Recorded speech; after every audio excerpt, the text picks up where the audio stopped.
नमस्कार दर्शकों, इस वीडियो में आप सबका स्वागत है। बहुत से लोग कहते मिलते हैं वशीकरण काम नहीं किया।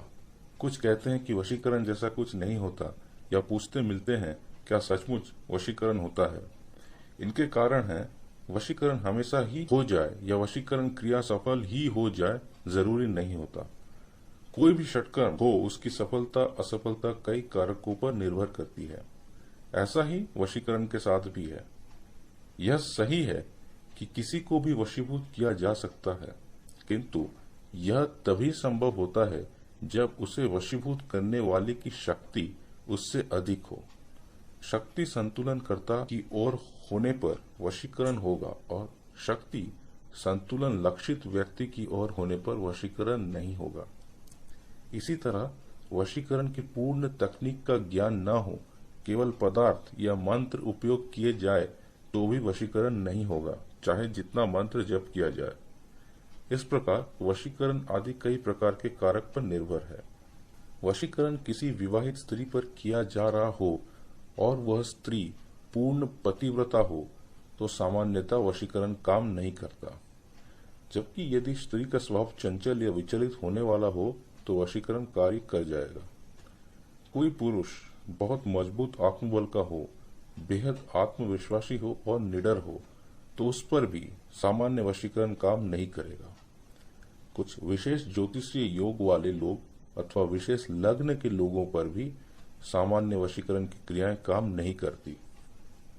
कोई कन्या बहुत मजबूत आत्मबल की, निडर स्वभाव की और चारित्रिक रूप से मजबूत हो तो उस पर भी सामान्य वशीकरण की क्रियाएं काम नहीं करेंगी। ऐसा ही किसी युवक के साथ होगा, जबकि चारित्रिक रूप से कमजोर, भयालु, कमजोर आत्मबल के युवक युवती सामान्य वशीकरण की क्रियाओं से प्रभावित हो जाएंगे।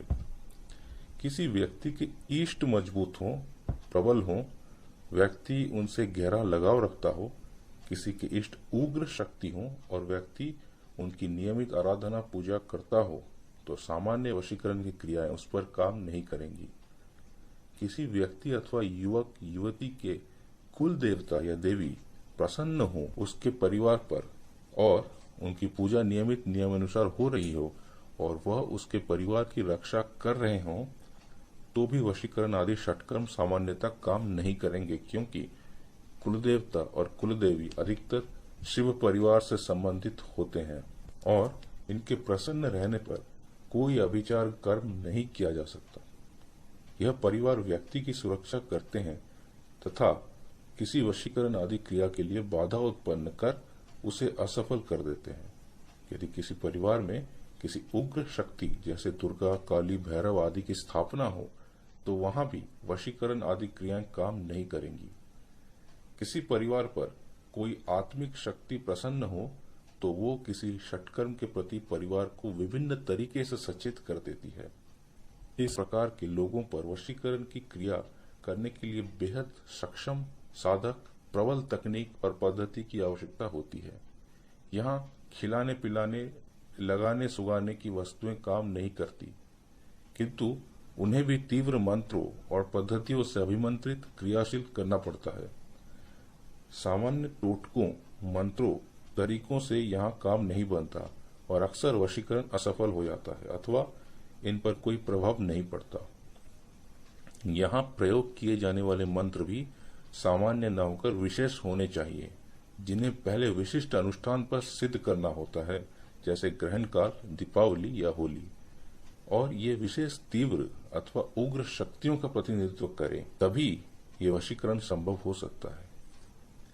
यहाँ ऐसी पद्धति प्रयोग में लाई जाती है जो विशेष ग्रहों के प्रभाव होने पर भी क्रिया करे, कुल देवता देवी की शक्ति को काट सके, प्रबल इष्ट होने पर भी प्रभाव दे अथवा किसी शक्ति की सूचना पर भी आपका काम कर जाए। ये सब सामान्य लोगों के वश का अक्सर नहीं होता। विशेष साधक अथवा व्यक्ति ही ये सब कर सकता है। वशीकरण के लिए उपयुक्त शक्ति का प्रयोग न हो, लक्षित व्यक्ति तक पहुंचने की सुविधा न हो, लक्षित व्यक्ति उपरोक्त किसी प्रकार से सक्षम हो तो वशीकरण काम नहीं करेगा।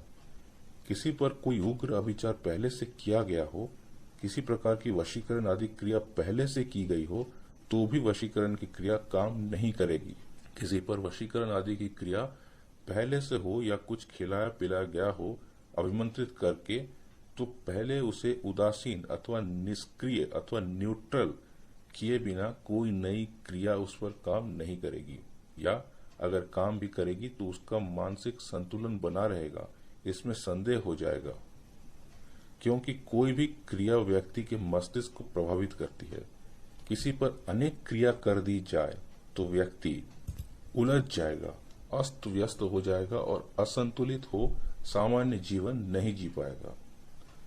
वशीकरण की पूर्ण तकनीक का ज्ञान न हो, मंत्र आदि के उच्चारण पद्धति का ज्ञान न हो, तो भी वशीकरण क्रिया काम नहीं करती।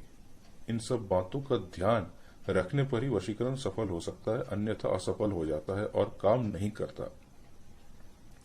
अक्सर ऐसे ही असफल लोग कहते मिलते हैं कि सब धोखा है, कोई वशीकरण नहीं होता, वशीकरण आदि काम नहीं करता आदि आदि। यद्यपि इस मार्ग में धोखे तो बहुत हैं, और अक्सर धोखे तब मिलते हैं जब व्यक्ति खुद कुछ न करना चाहे और उम्मीद करता है कि कोई तांत्रिक उनका काम कर दे और वह कुछ पैसे देकर किसी को वशीभूत करा ले। पैसे लेने के बाद किसने क्या किया कोई नहीं जानता। अगर कुछ करता भी है तो उपरोक्त वशीकरण में बाधक कारणों के अतिरिक्त तांत्रिक का कोई मानसिक जुड़ाव भी लक्ष्य के प्रति नहीं होता और दूरी भी होती है। इस कारण या तो वह बहुत सक्षम अनुष्ठान करे तब सफल हो, या खुद कहीं शामिल हो तब, जबकि सामान्यतः इतना न कोई देता है न कोई करता है। इसलिए भी वशीकरण मुश्किल हो जाता है। अतः अगर खुद प्रयास किया जाए वशीकरण हेतु तो बेहतर रहता है, और यदि खुद से वशीकरण किया जाए तो वशीकरण के ठीक पद्धति और मंत्र उच्चारण पर ध्यान देना अति आवश्यक है। आपको जानकर हैरानी होगी कि 10 लोगों में से केवल 2 ही लोग वशीकरण साधना में सफल हो पाते हैं, यानी 8 निष्फल हो जाते हैं। तो आशा करता हूँ दोस्तों आपको ये वीडियो अच्छा लगा होगा। यदि ऐसा है तो इसे लाइक और शेयर करना ना भूलें। आज के लिए इतना ही। ओम नमः।